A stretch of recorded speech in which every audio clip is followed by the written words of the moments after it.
Atenção! Começa agora uma teleaula de História do Ensino Médio. Você vai assistir a teleaula de número 20. Bons estudos!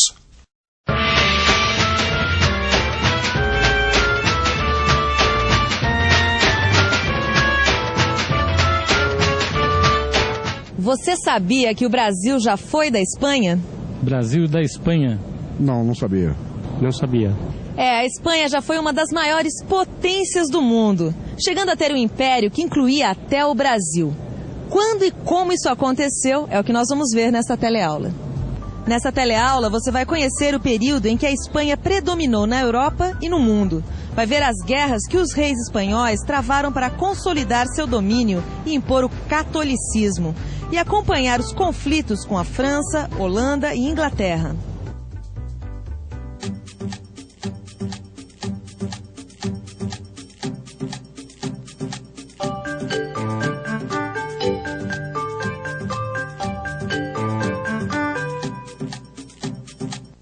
No século XVI, a Espanha se tornou o país mais poderoso da Europa. Junto com Portugal, seu vizinho na Península Ibérica, foi quem primeiro formou os impérios coloniais. Em 1492, Colombo havia descoberto a América a serviço dos reis espanhóis, Fernando e Isabel. A filha e herdeira desses reis, Joana, casou-se com Filipe, o filho do imperador da Alemanha. O casal teve um filho, Carlos, que graças às heranças da família recebeu um grande império. Juntando os tronos recebidos dos avós, Carlos recebeu 4 casas reais, incluindo a Espanha. Em 1516, Carlos torna-se rei da Espanha e em 1519, imperador do Sacro Império Germânico. Recebe o nome de Carlos V e é considerado o construtor da grandeza da Espanha, embora não fosse espanhol e sequer falasse a língua do país.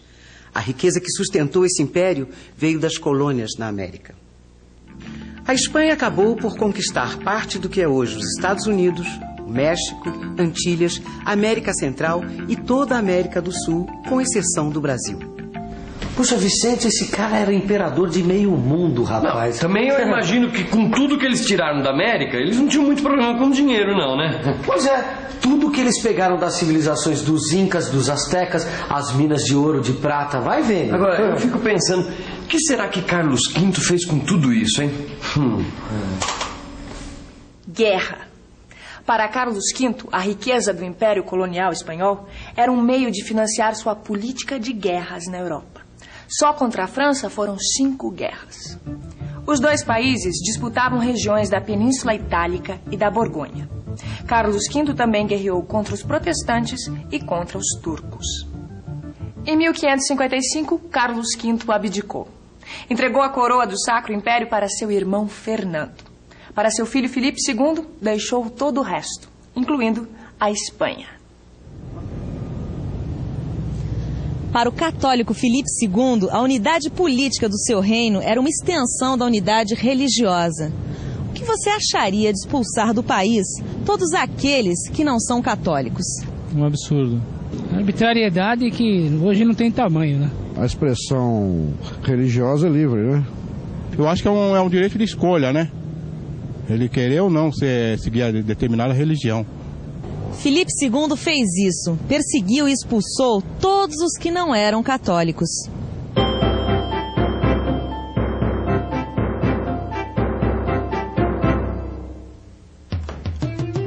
Vamos logo, mulher. Todos os protestantes, judeus e muçulmanos já se foram e nós ainda aqui. Se os soldados do Filipe II nos pegam, eu não quero nem pensar. Nós vamos parar nas mãos da Inquisição, como todos aqueles que não são católicos. Eu nem acredito. Tanta gente tendo que ir. E largando as lavouras, os negócios, as oficinas. O que der a gente leva junto pra Holanda. O que não der a gente constrói lá. Adeus, Espanha. Mas como era intolerante esse rei, Vicente, nossa. Era intolerância religiosa comandando a política. O pessoal teve que sair. Também ninguém ia ficar lá pra enfrentar a Inquisição. Você sabe como é que é, né? Você lembra da Inquisição, né? Eram os tribunais da Igreja Católica que julgavam e aplicavam penas nos chamados hereges. Agora tem uma coisa que eu não tô entendendo muito bem, sabe, Vicente? O que foi? Por que eles fugiram logo pra Holanda, se lá fazia parte do Império do Filipe? Porque os chamados Países Baixos, entre eles a Holanda, se rebelaram contra Filipe e acolheram de braços abertos os comerciantes, artesãos, negociantes, agricultores de qualquer religião. O talento e o capital desses imigrantes ajudou a Holanda a se tornar uma potência mundial, graças principalmente ao comércio marítimo. Em 1550, a Holanda já dominava várias rotas comerciais europeias. Em 1568, rebela-se contra a Espanha e em 1572 decreta total liberdade religiosa. Além de dominar o comércio, os holandeses tinham desenvolvido alta tecnologia para construir navios. Em pouco tempo, sua frota era maior que a de toda a Europa somada. E quase tudo que era produzido no mundo passava por lá para ser distribuído. Eram os grãos do Báltico levados por navios holandeses que alimentavam os espanhóis. Os holandeses também davam acabamento a produtos de outros países europeus e os reexportavam. As rotas comerciais dos holandeses cresceram tanto que no final do século XVI eles controlavam quase que 70% dos fretes entre Brasil e Portugal. E eles pagavam a grande parte da nossa produção de açúcar, porque eles tinham uma grande capacidade de armazenamento, um volume grande de dinheiro circulando e uma variedade de produtos para o comércio. Ô Vicente. Oi. Vem cá, olha, se eu bem me lembro da história do Brasil, os holandeses ocuparam uma parte do Nordeste brasileiro, não foi? Lembrou muito bem, isso foi em 1630. Eles ocuparam uma parte do Nordeste e ficaram lá por quase 25 anos. Mas a guerra deles não era com a Espanha? Era. Mas Portugal foi quem mais sofreu com a guerra entre Holanda e Espanha. Um dos motivos é que em 1578, Portugal passou a fazer parte do Reino Espanhol. Filipe II era filho de uma princesa portuguesa e reclamou a coroa após a morte do rei de Portugal, Sebastião I. O rei espanhol anexou o Reino de Portugal e suas colônias, o que incluía o Brasil. O domínio espanhol sobre o trono português durou 60 anos. A Holanda, na sua guerra contra a Espanha e buscando consolidar sua posição comercial, atacava as colônias e as rotas asiáticas e africanas de Portugal. Além da Holanda, Filipe II teve que se ver com uma mulher no seu caminho, Isabel I, ou Elizabeth, rainha da Inglaterra.